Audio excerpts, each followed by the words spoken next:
अल्हम्दुलिल्लाह नहमदुहु व नस्तईनुहु व नस्तगफिरुहु व नु'मिनु बिही व नतवक्कलु अलैहि व नऊज़ु बिल्लाहि मिन शुरूरि अनफुसिना व मिन सय्यिआति अमालिना। अम्मा बाद, औज़ु बिल्लाहिस समीइल अलीम मिनश शैतानिर रजीम। बिस्मिल्लाहिर रहमानिर रहीम। हुवल्लाहुल्लज़ी ला इलाहा इल्ला हु आलिमुल ग़ैबि वश शहादह हुवर रहमानिर रहीम। हर किस्म की हम्दो सना अल्लाह रब्बुल आलमीन के लिए, जो सारे जहानों का खालिक व मालिक और परवरदिगार है। बेशुमार लातादाद दरूद व सलाम आमिन दिलाल पैकर हुस्न जमाल साहिब शरफ़ व कमाल पैगम्बर बेमिसाल हज़रत मुहम्मदुर रसूलुल्लाह सल्लल्लाहु अलैहि व आलिहि वसल्लम की ज़ात वाला सफ़ात के लिए। तो नाज़रीन, ये जो आयत मैंने आपके सामने तिलावत की है, पहले इस आयत की पहचान फरमा लेना।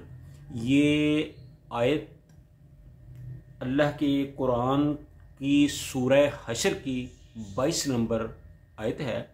इसमें अल्लाह ताला ने अपनी ज़ाती और इल्मी सफ़ात का जिक्र किया है, जो तर्जमे और तफसीर के साथ आपकी खिदमत में पेश किया जाएगा। अल्लाह ताला सही सही बयान करने की तौफीक अता फरमाए। और आपसे ये गुजारिश है कि मेरी इस गुफ्तगू को, इस वीडियो को आप ख़ुद भी देखें और अपने दोस्तों अहबाब को भी शेयर करें, ताकि अल्लाह के दीन की ये हकीकी सच्ची बातें ज़्यादा से ज़्यादा लोगों तक पहुँच जाएँ, ताकि दीन को समझने में आसानी पैदा हो। अल्लाह ताला कबूल व मंजूर फरमाए, आमीन।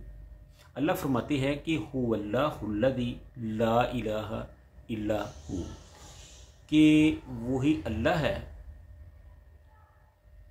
उसके अलावा कोई माबूद नहीं है, बस वो अकेला है, वही इबादत के लायक है। इसका मतलब ये है कि वो अल्लाह है, उसने ही सारी कायनात को बनाया, उसी ने ज़मीन, आसमान, सूरज, चाँद, सितारे, हवा, फ़ज़ा, ये सब कुछ उसने बनाए। जिन, इंसान, हूरो गुलमान और दीगर मखलूक़ात उसी ने पैदा की। पहाड़, दरिया, नदी नाले, जंगलात, सहरा, ये सब कुछ उसी ने पैदा किया। हज़ारों की तादाद में जानदार जो ना नज़र आने वाली मखलूक हैं, वो भी उसी ने पैदा की। और जिस तरह उसने इन सारी मखलूक़ात को पैदा किया है, उस अकेले ने पैदा किया और वो अकेला ही उसे रोज़ी दे रहा है, वो अकेला ही उनको पाल रहा है, वो अकेला ही सब का रब है।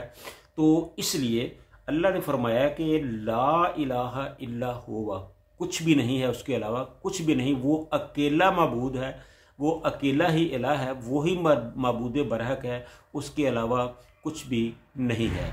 अगर आपको अपने मुश्किलात को दूर करना है तो उसी को पुकारे, हाजत रवाई करानी है तो उसी को पुकारे। अपने औलाद के लिए अगर आपने किसी से कुछ लेना है तो उसी से पुकारे। कारोबार के मतलब कुछ लेना है तो अल्लाह ही से ले। किसी मामले में आपने मदद लेनी है तो अल्लाह ही से ले। वही सब का खालिक, मालिक, मुख्तार और वही सब का पालनहार और रब्बुल आलमीन है। इसकी तफसील में यूँ तो बहुत कुछ कहा जा सकता है, लेकिन हम 5-7 मिनट में इस पर मज़ीद गुफ्तगू करने से कासिर हैं। अल्लाह ताला थोड़े कहे को ही काफ़ी बनाए, आमीन। उसके बाद अल्लाह ताला फरमाते हैं कि आलिमुल ग़ैबि व शहादा, जो अल्लाह की ज़ात है वो जानती है छुपे हुए को और सामने वाले को। जो चीज़ छुपी हुई है उसको भी जानती है, जो ज़ाहिर है उसको भी जानता है। ये छुपा होना या ज़ाहिर होना ये सिर्फ़ हम लोगों के लिए है, वरना अल्लाह के लिए इसकी कोई अहमियत नहीं है। अल्लाह तो हर छुपी हुई चीज़ को भी जानता है और ज़ाहिर को तो जानता ही है। तो इसलिए ये जो छुपी हुई और ज़ाहिर की बातें होती हैं, ये इंसान के लिए होती हैं, ना कि अल्लाह के लिए। तो जो पोशीदा चीज़ें हैं वो क्या हैं? वो यही है जो कायनात का निज़ाम है, बड़ा निज़ाम है, जिस जैसे सूरज, चाँद, सितारे, ज़मीन, आसमान, पहाड़, दरिया, नदी, नाले, ये वो चीज़ें हैं जो ज़ाहिर हैं और इसका हम मुशाहदा करते हैं, तो इसको हम भी जानते हैं, अल्लाह भी जानता है। तो ये है ज़ाहिर में नज़र आने वाली चीज़ें जो हमारे इल्म में हैं। और कुछ चीज़ें हैं गैब की जो हमने देखी हुई नहीं है, लेकिन उन पर ईमान लाना ज़रूरी है। आलिमुल गैब कि उनका इल्म जो है वो हमें नहीं है, लेकिन उनके वजूद को मानना हमारे लिए अज़हद ज़रूरी है, क्योंकि ये अल्लाह का हुक्म है। जैसा कि खुद अल्लाह ताला की ज़ात, हमने अल्लाह को नहीं देखा, लेकिन हमें हमारा ईमान है कि अल्लाह की ज़ात मौजूद है। उसके हाथ कैसे हैं, उसके पाँव कैसे हैं, उसका चेहरा कैसा है, उसका वजूद और दीगर जिस्म के अज़ा कैसे हैं, इसके बारे में ना हम जानते हैं, ना हमें जानना चाहिए। इसकी टो में लगना या तगोदो करना ये अच्छा नहीं, इसके मामले में हमें नहीं सोचना चाहिए। हमारा ईमान है कि अल्लाह है और वही इस कायनात का निज़ाम चला रहा है और वही हमारा मबूद और खालिक व मालिक है। उसके बाद अल्लाह ताला के फरिश्ते हैं, वो हमने नहीं देखे, लेकिन अल्लाह ताला ने कहा है कि इसको मानो, हम उसको मानते हैं। अल्लाह ताला की किताबें हैं, जब वो नाज़िल हुई थी हम उस वक़्त मौजूद ना थे, लेकिन हमारा ईमान है कि वो जब नाज़िल हुई थी तो वो बरहक थी, वो अल्लाह की तरफ से नाज़िल शुदा थी।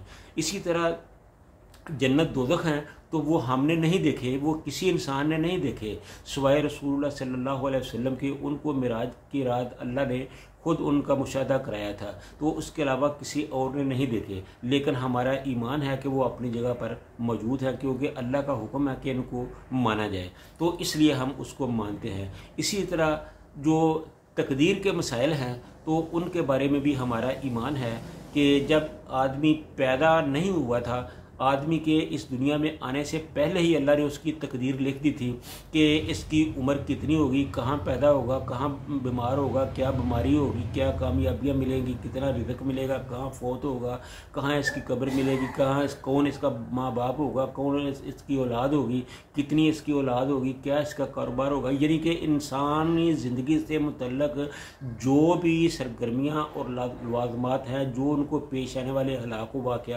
हालात वाक़यात हैं, वो अल्लाह ने इंसान के ज़मीन से पर आने से पहले ही लिख दिए थे। तो ये है आलिमुल गैब व शहादा की तफसीर कि अल्लाह ताला तो हर चीज़ को जानता है, अलबत्ता हम इंसान जो है वो किसी चीज़ का मुशाहदा कर सकते हैं, किसी का नहीं कर सकते। जिन चीज़ों के बारे में हमें हुक्म है उन पर ईमान लाए, जिनको देखा हुआ है वो तो देखा हुआ है। अल्लाह ताला हमें अमल की तौफीक अता फरमाए। आगे अल्लाह ताला ने फरमाया हुवर रहमान रहीम कि वो अल्लाह जो है वो बड़ा ही मेहरबान और नहायत ही रहम करने वाला है।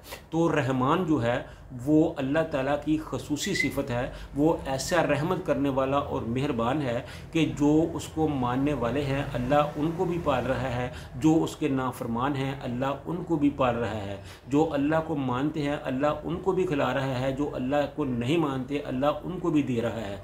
ये रहमान की सिफत है, ये रहमान का माना है। और रहमान जो है ये अल्लाह की ज़ाती सिफत है, ये किसी और में नहीं पाई जाती। और इसका मतलब ये भी है कि वो रहमान वो ज़ात है जिसने इंसान के इस दुनिया से आने से पहले ही उसकी ज़रूरियात ज़िंदगी पहले ही पैदा कर दी थी। यानी चाँद, सूरज, सितारे, ज़मीन, आसमान, फसलें, बारिशें, ग़ज़ा, अनाज वगैरह, ये सब कुछ अल्लाह ताला ने इंसान के ज़मीन से आने से पहले ही पैदा कर दिया था कि मेरे बंदे को इन चीज़ों की ज़रूरत होगी, लिहाजा इसको वहाँ कोई परेशानी ना हो। तो ये रहमान का जो है वो पस मंज़र है।